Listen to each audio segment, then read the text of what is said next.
మీరిచ్చిన నినాదం దున్నేవాడికే భూమి అని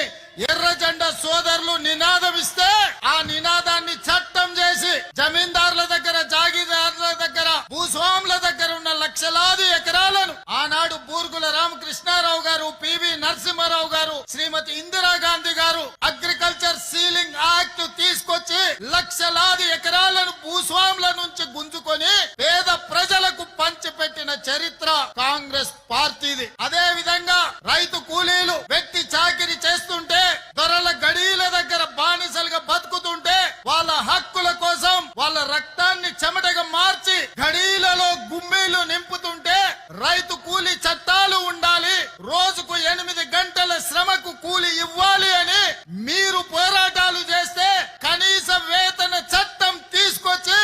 ఆ కార్మికుల కోసం, కర్షకుల కోసం చట్టాలను, శాసనాలను చేసింది కాంగ్రెస్ పార్టీ. అదే విధంగా ఈ భూమి మీద ఏ వస్తువు ఎవరైనా తయారు చేయని, ఆఖరికి అగ్గి పెట్టే సబ్బు బిల్ అయినా